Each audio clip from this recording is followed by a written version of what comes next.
The Penguins wrap up their longest road trip of the season tonight in Utah, and they'll look to at least salvage a couple of points after what has been a complete disaster. Hunter and I are going to get you ready for that game and more on this edition of the Locked On Penguins podcast.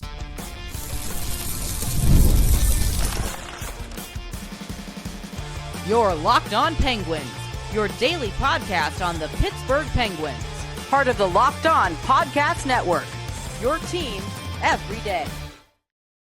Hello and welcome back to another edition of the Locked On Penguins podcast. I'm one of your hosts, Patrick Damp.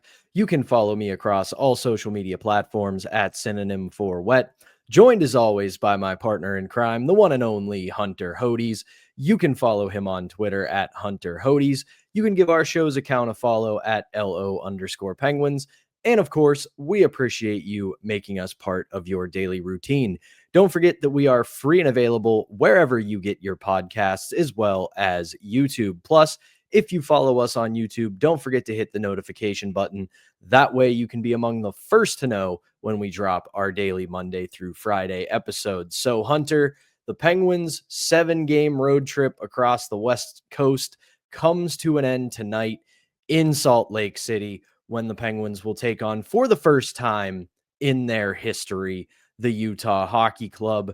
We'll see what happens with their naming rights, but right now they remain the Utah Hockey Club. And for the Penguins, we have gone over this ad nauseum so far this week about what a complete disaster this road trip was, despite starting with some pretty good vibes with wins against the Sabres and the Los Angeles Kings, but that all fell apart in California and in Seattle. So this is another opportunity tonight for the Penguins to at least get back in the win column against a younger upstart team in the Utah Hockey Club, who, for the most part, is about where you expected a team of this level to be. They're sniffing around, even though they're 6 points out of the wild card in the West, but a lot of promising young talent on this team.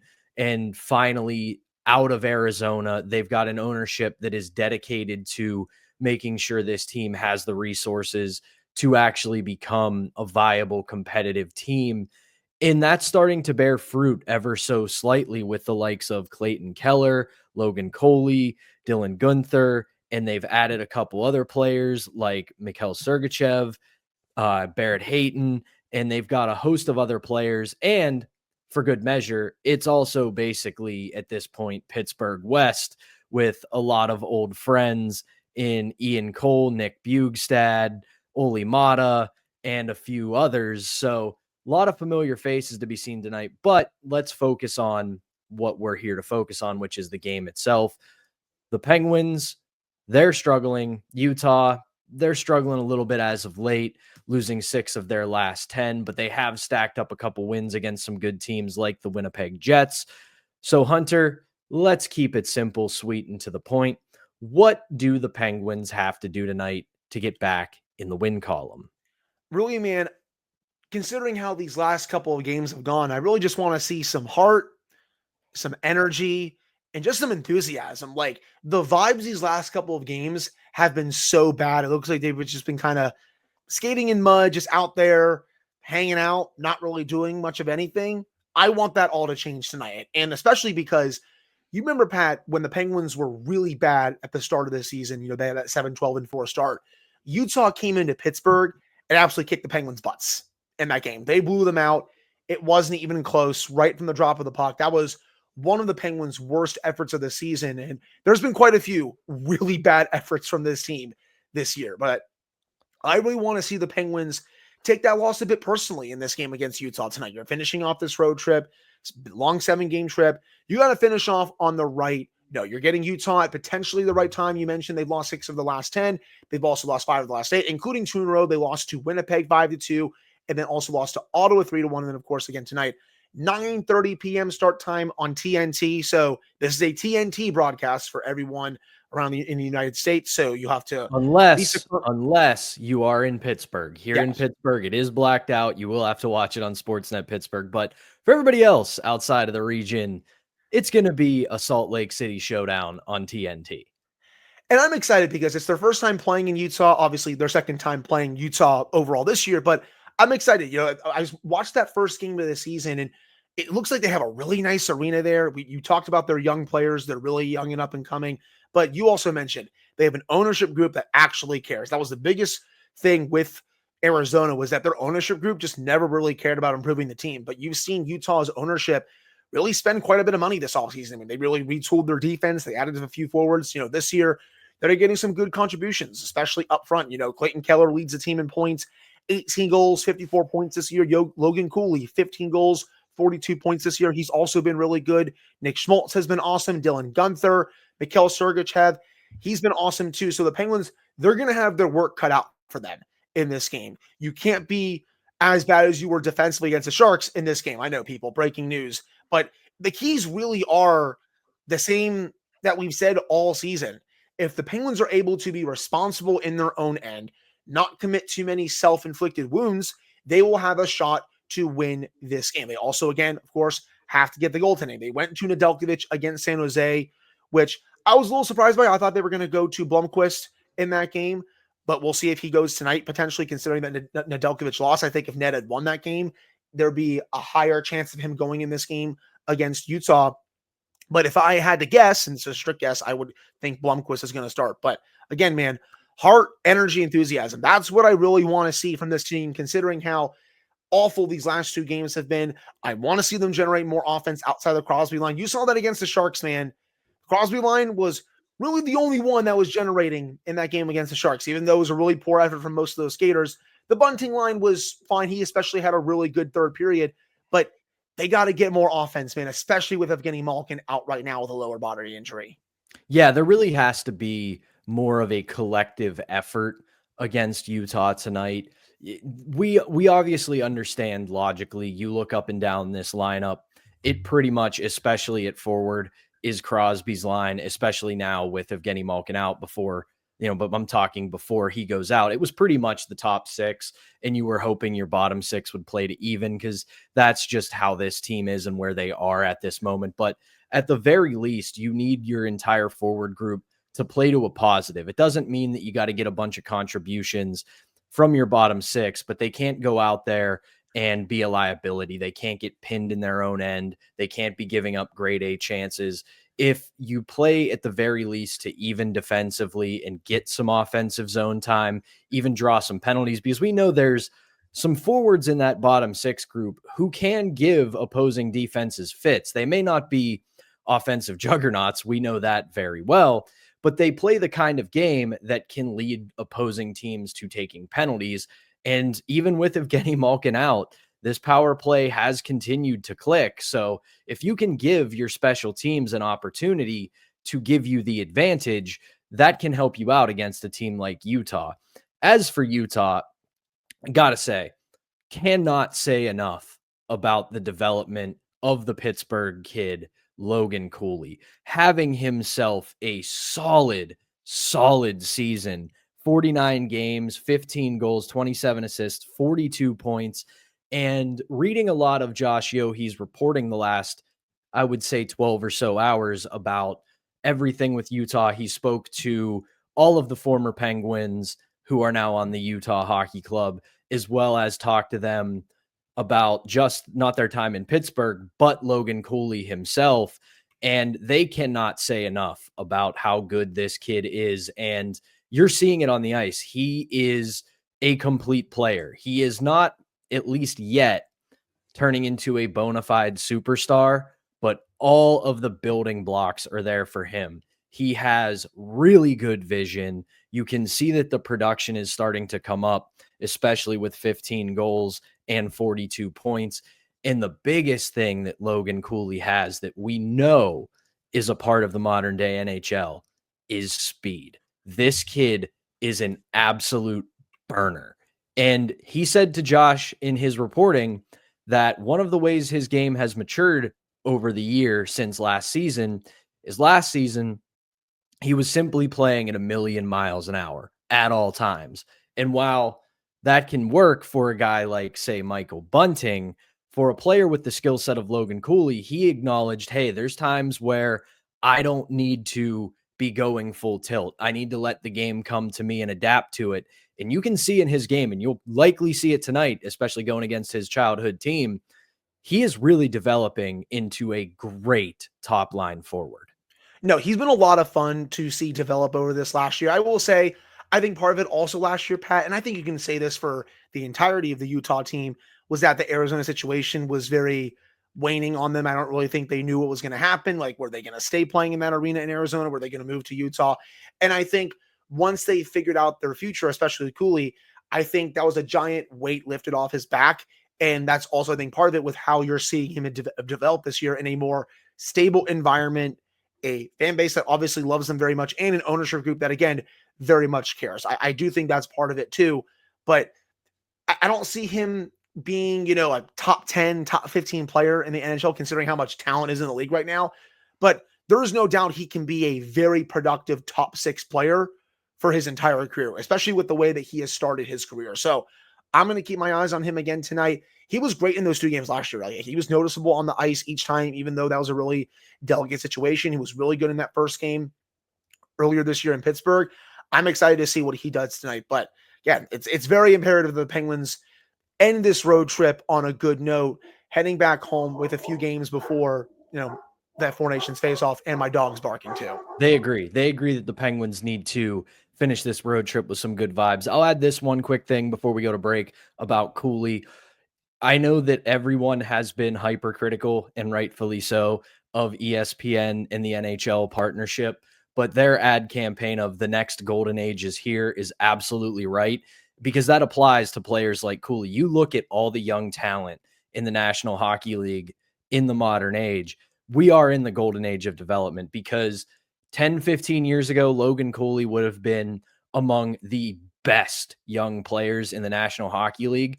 But players are getting so well developed and becoming so talented in the sport in this day and age that a player like Cooley is going to become a guy where you go, oh yeah, that's right. Utah has that Cooley kid and he is really damn good.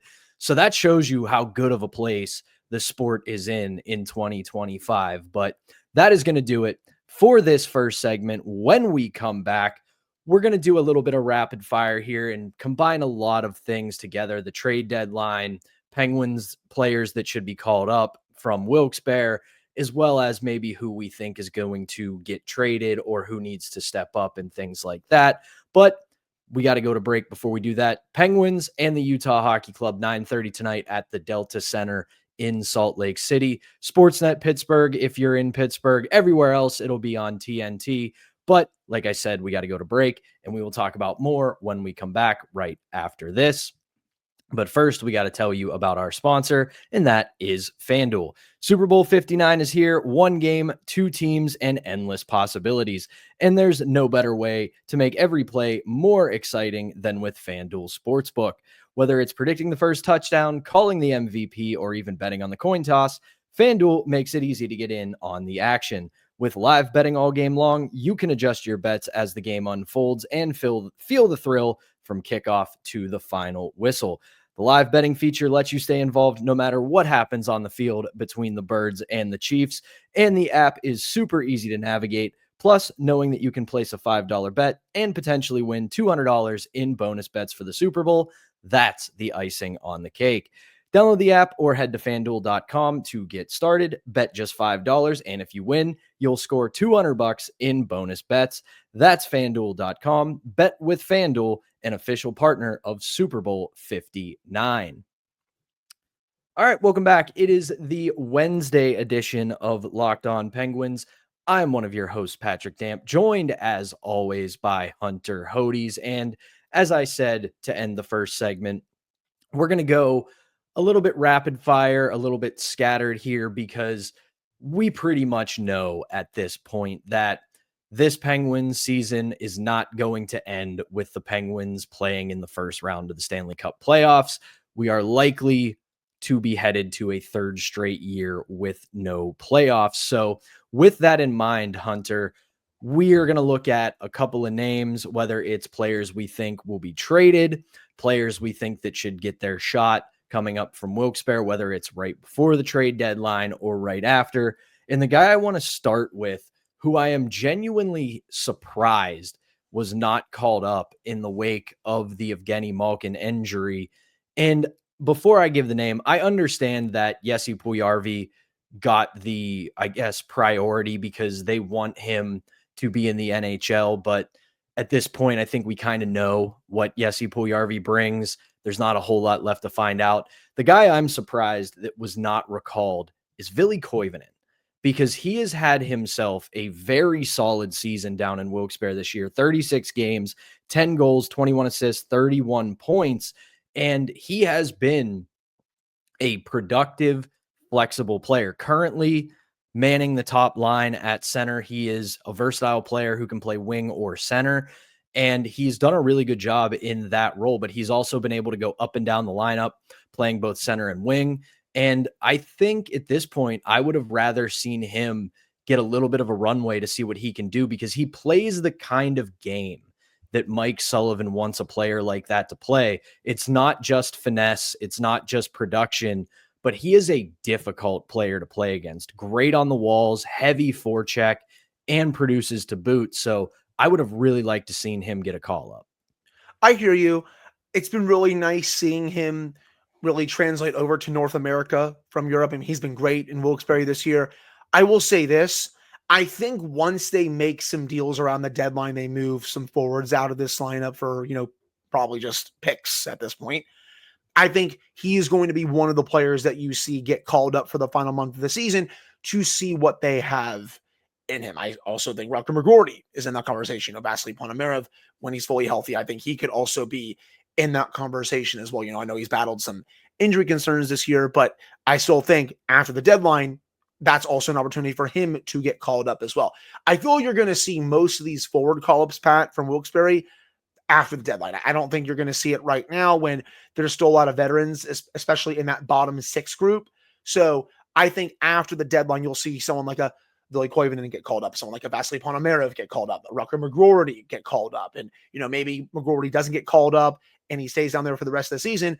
But I'm still going to be on the hill that I do think he's going to get a call up for the final month to see what he's done. And I think that could be the call, even though it's for the final month of the regular season. I do think that's the call that puts him in the NHL for good. I think Owen Pickering, he's down in Wilkes-Barre right now.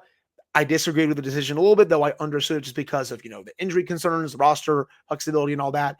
I do think the time is coming as well when he is going to get that final call up and he's not going to go down to Wilkes-Barre again as well. But Koivunen having a great year. I definitely want to see what he can do at the NHL level. Just don't think it needs to be just yet. I think you can wait another month. Yeah, I mean, I will agree with that. I don't think it was imperative that he had to come up now or it was going to hamper his development. It's not like Pickering, who at this point, I think we're safe to say, has nothing left to prove at the American Hockey League level. He has pretty much shown that he is an NHL-ready defenseman. He may not be quite yet an every night or second or first pairing guy, but he is certainly a player that you can shelter, or that you can even, it wouldn't be the worst thing if he spends a night or two in the press box while getting NHL life experience rather than just NHL game experience. But I digress. Let's move on a little bit here to some trade candidates.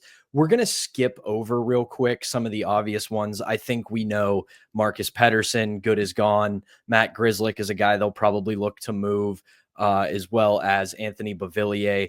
A name that I think could be a surprising one for the Penguins to look to move. And again, I want to make this clear when we talk about the deadline.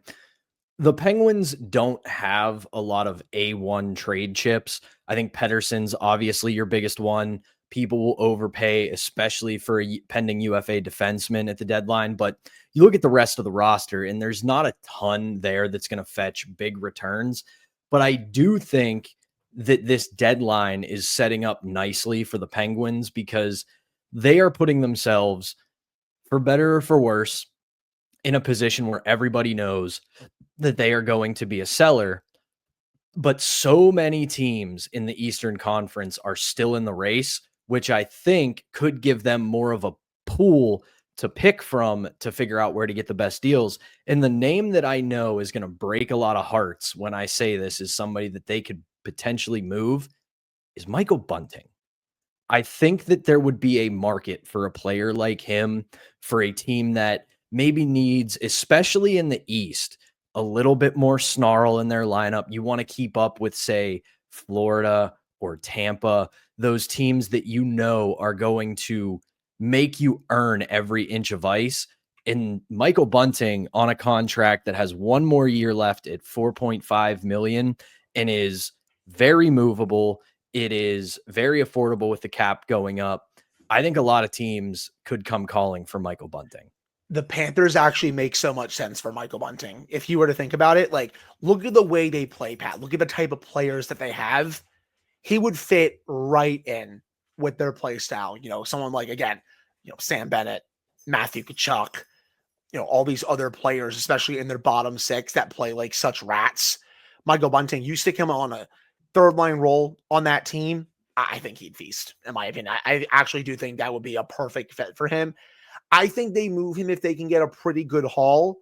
Otherwise, I think he's going to stay, and maybe they do something about that during the offseason. And I say the same thing for Rickard Rakell and Erik Karlsson. I do think they would look to move them, but they're not just going to move them for the sake of it. Like, they're going to want to try and get a haul for both those guys. Karlsson, it's a bit tricky just because of the contract. Do you retain a little bit because they only have one retention spot open right now? So that's, again, probably something that you're going to have to save for the summer. Rakell, I only do it if you get like a big return back. And I do think part of the reason I think they may not move him is because you don't want to piss off Sidney Crosby. He's loved having him as a line mate. Yeah, he was upset that Gensel got moved last year, but that was more necessary, I think, at the time compared to Rakell right now. So I can see Bunting, especially because of the year he's having, but I think though they might save that for the offseason. I like the point that you brought up with a lot of these East teams being in, because look at the teams out West for a player like Pettersson.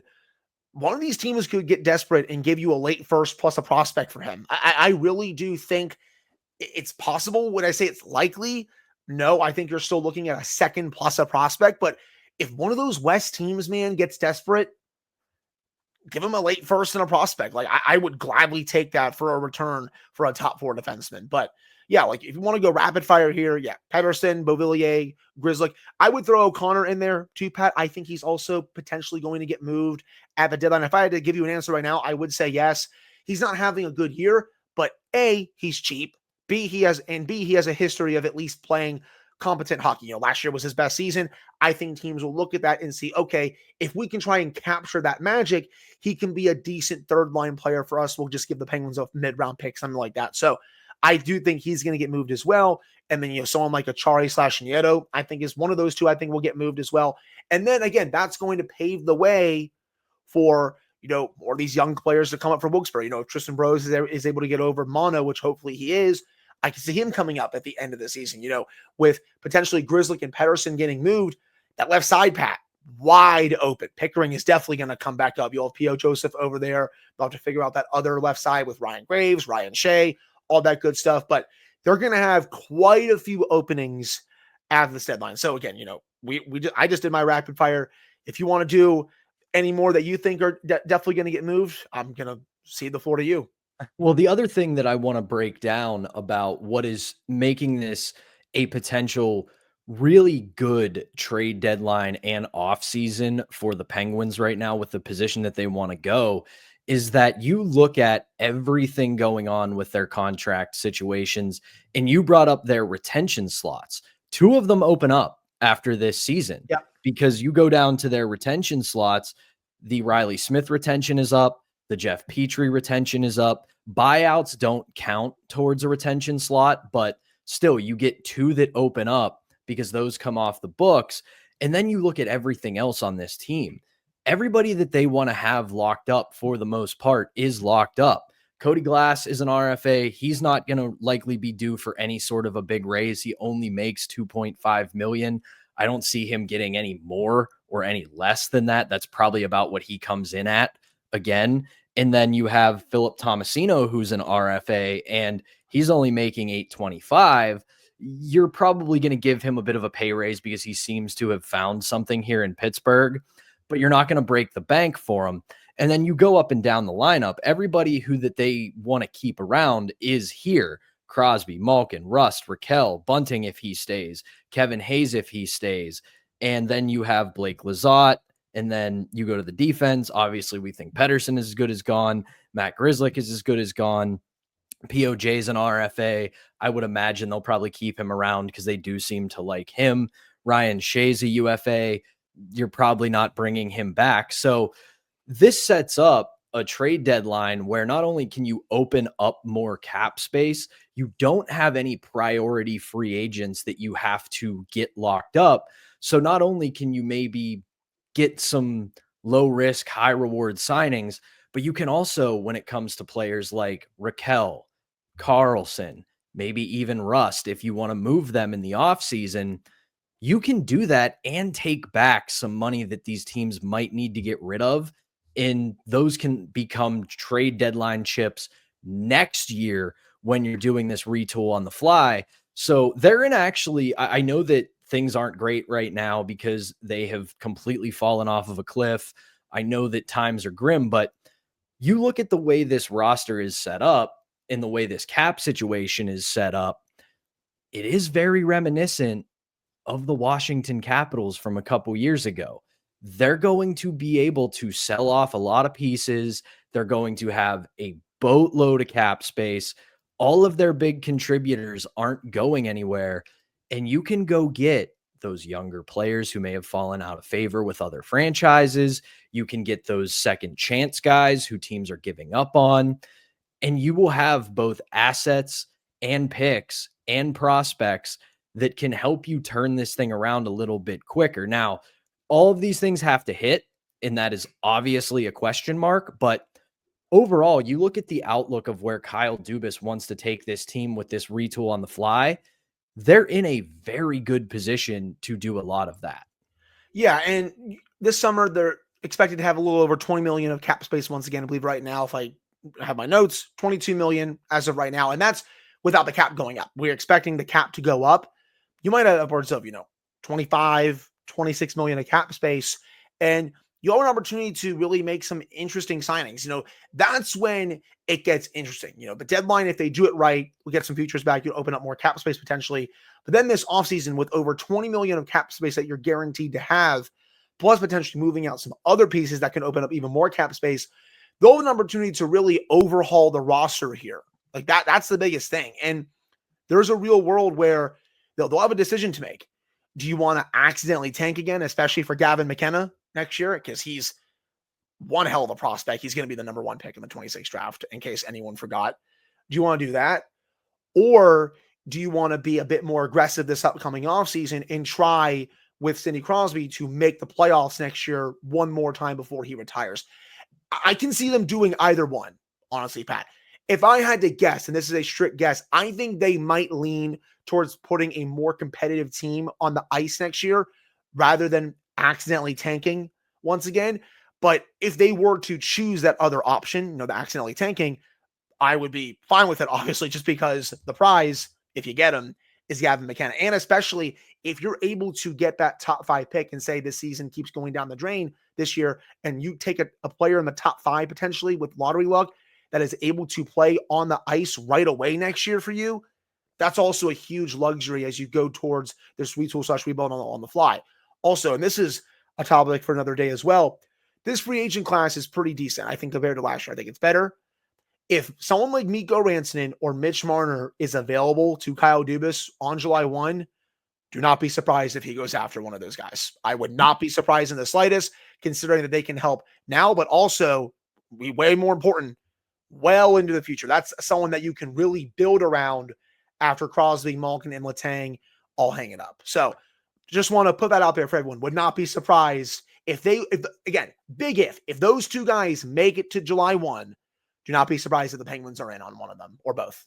And like I said, a lot of things have fallen into place for the Penguins for the trade deadline with their salary cap situation and just everywhere that they are right now, to where, like you said, real opportunity to rebuild this roster and completely overhaul it outside of the big names. So if you need a little shot of hope with everything that's going on with the Penguins right now, that is your shot of hope that they are going to get very close to a blank slate going into this offseason. But that is going to do it for this second segment. When we come back, it is Wednesday once again. That means it is time for us to give our weekly MVP here on Locked On Penguins as part of Warrior Helmet Wednesday. And Hunter and I will do that when we come back right after this.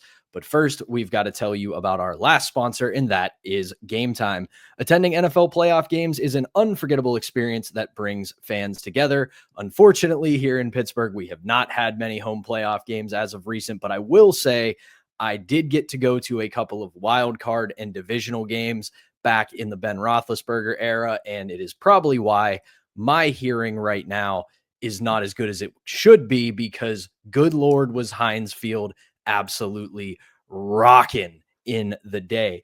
And Game Time has a new feature called Game Time Picks that makes getting tickets for events even easier. It filters out the fluff to show you only incredible deals on great seats, so you don't have to waste time searching through thousands of tickets.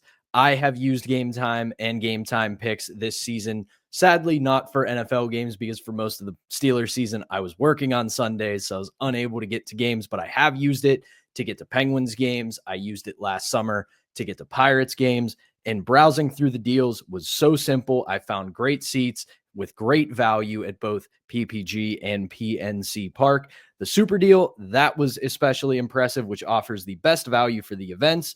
The app features like Seat View. You can get a panoramic view of your seat in the app before you buy. And of course, all-in pricing gives you that total up front, so you are not hit with any of those surprise fees at checkout. That makes the Game Time experience smooth and reliable. Plus, the on-time ticket delivery and lowest price guarantee will give you peace of mind. So take the guesswork out of buying tickets with Game Time. Download the Game Time app, create an account, and use code LOCKEDONNHL for $20 off your first purchase. Terms apply. Again, create an account and redeem code LOCKEDONNHL for $20 off. Download Game Time today. Last minute tickets, lowest price guaranteed. All right, welcome back to the Wednesday edition of Locked On Penguins. I am Patrick Damp, joined as always by Hunter Hodes. And like I said, it's Wednesday. That means it is time to hand out our weekly MVP in Penguins land here on Locked On Penguins. And that is what we call Warrior Helmet Wednesday. We have gotten a lot of new subs lately, Hunter, so some people may not be familiar with Warrior Helmet Wednesday. So let me give them that quick rundown. We are paying homage to the 2016 Stanley Cup winning Penguins, where in the locker room, the players would give out their player of the game MVP with a Warrior helmet. So that is us paying homage to that team. It's a player or a coach or an executive or a fan, whomever, we don't discriminate, who is our MVP of the week. And boy, this week was not easy to pick an MVP, because it was not a very good week for the Pittsburgh Penguins. But there is a pretty obvious one. I think you and I agree on it. It's the captain, number 87, Sidney Crosby. Goals in his last two games.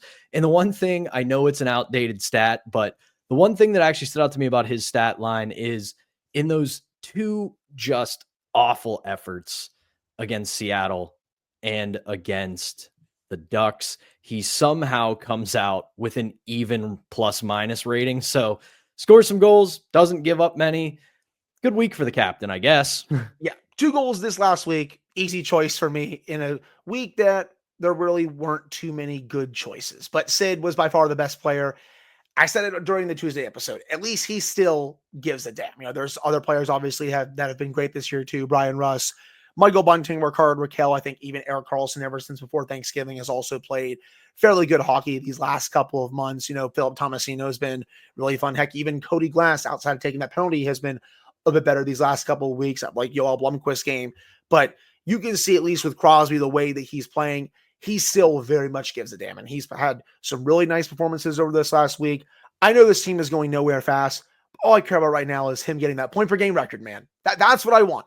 The season is a win if they get that point per game. If he gets that point per game record, and if they do fall out of it, they get a top 5 pick in the draft. Again, those are wins for me, man. I will gladly take that, because you can get a player that can really help you potentially for next year and in future years. And just to add a little bit more to what I was saying at the end of the second segment, again, there's really 2 worlds I see them doing next year. You know, overhauling a lot of this roster, to really try and potentially make the playoffs one more time under Sid while still doing this rebuild on the fly, or tanking next year, accidentally tanking for Gavin McKenna. Like, I think two are both legitimate options. I'm just curious to see which one does Kyle Dubas choose. Again, and this is my strict guess. I think he might choose overhauling it and trying to potentially sneak in one more time with Sid. But if he were to choose to have them be potentially really bad for one more year, I will gladly take that too, because especially if you can get Gavin McKenna, and that really sets you up for quite a long while as well. So two really fascinating options over this offseason. Curious to see what the front office does. You and me both. And the one thing they will not be doing, stop talking about it. Stop rumor milling about it. They're not trading Sid. He said himself he's not going anywhere. And that is all we're going to say about it on Locked On Penguins. But that is going to do it for the Wednesday edition of Locked On Penguins. Hunter and I will be back to recap this game as well as talk about anything else that may happen between now and then in the world of the Pittsburgh Penguins. But as always, we appreciate you making us part of your daily routine. Thanks for tuning in. For Hunter Hodes, I'm Patrick Damp, and we will be back with a new episode for you on Thursday.